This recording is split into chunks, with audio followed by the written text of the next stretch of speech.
I like it. I like it all. I really enjoy karaoke. I mean, I like bars where I can talk. You know, But like do and those actually, exist? yeah, they do. Because like I for some reason because girls like to dance. Like if it's a dancing bar, it's different because then you go there knowing you're gonna dance, and so you don't really care. Like it's anticipated. You're not expecting to talk. But like every girl I ever meet is like, hey, let's go to a piano bar, and it's always just some fat guy at a piano playing the same fucking songs every 25 minutes. He plays Piano Man. As if like it doesn't recycle this entire group of bar people. We were all here the last 3 times. You cut, learn another song. But like, and it's so loud that you cannot.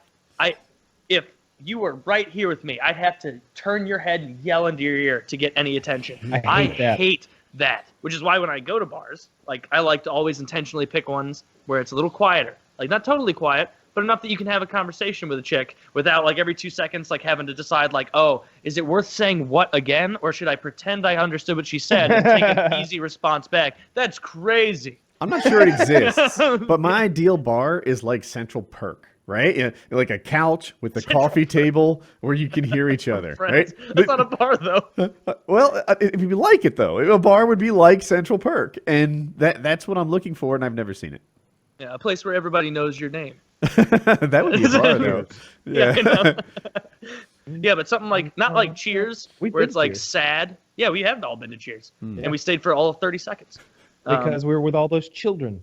Yeah, Taylor might have been one of them. I was. They let me in because you hit puberty at 9. So funny. Like quickly for the listeners, we were all in Boston. We went to the bar where Cheers was filmed, and like we had T. Martin and a bunch of other guys who were at the time were underage. So like those of us who were adults, me, Woody, ONLYUSEmeBLADE, and somehow Taylor go down into the bar, and we all did a shot of I honestly don't remember, maybe Crown Royal. I don't know what we drank, but we all did a yeah, right. Oh, we all did a shot of something. I like Blade. I always had a good time with Blade. Mm-hmm. You know, I didn't know Blade outside of our trips either. Like I never really gamed with Blade. I never gamed with Blade. I never like communicated with him online, but we'd really mesh well every time we met up on a trip or whatever. And like, I'd buy a round of drinks for everybody, and then he'd buy a round of drinks for everybody. And at the time, I was drinking a lot because we were traveling a lot, and people always buy me alcohol, so I could hold my liquor. And I was staying even with Blade, who was a much bigger, much more practiced drinker than I was, and I was very proud of myself. Like he'd buy a shot of Jameson or whatever, and I'd buy a round of Jaeger bombs, and we were just going back and forth drinking it. And I remember having a great time with him. Here's what I remember about Blade's drinking. Blade could drink and stay cool, right? Yeah. He would be a little sweaty, but I was just like, you could tell there was some effect of the alcohol on him, but he stayed chill. He just knew how to like hide it. And I remember this. The waitress came up, and the drinks were kind of expensive there, and she's like, you have $90 in drinks. And he goes, oh, one more then. And I was just like, oh my God, that's the coolest thing I've ever seen. Like he couldn't, like, you know, he's just like, oh yeah, then give me one more. And it was just like, holy fuck, that was so baller. And she did, and yeah, it was the ballerest thing. I remember we were somewhere where there were girls dancing on the bar, and we just did not give a shit about it. We were like, would you get away from our drinks? Like get out of here. There was like a mechanical bull in there, and I remember there. Yeah, I think you were. And there was a separation where Kitty felt like I had abandoned her.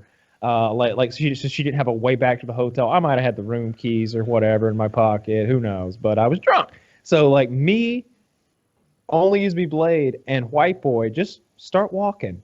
I don't know where we were headed. I don't know why. But we left the group in search of greener pastures. And I remember we were getting really tired walking up a hill. And White Boy weighing, I'm going to say White Boy weighs 140 pounds. And I was pretty heavy at the time. I was probably closer to 200. And Blade's a big boy. And we were handling our drinks really well, I think. I honestly feel like I was holding my own with Blade. White Boy was pretty wasted, though. There's a lot of hills in Seattle. White Boy jumps on Blade's back, and Blade piggybacks him up these Seattle hills like he's nothing. And I just remember it's like being so drunk that like I was a little queasy and like I had no interest in food. And Blade, and like while Blade is carrying White Boy up the hill, there's a hot dog vendor, and he's like, oh yeah, give us some hot dogs. And he's eating that, and he like passes the hot dog to the White Boy. Like, yeah.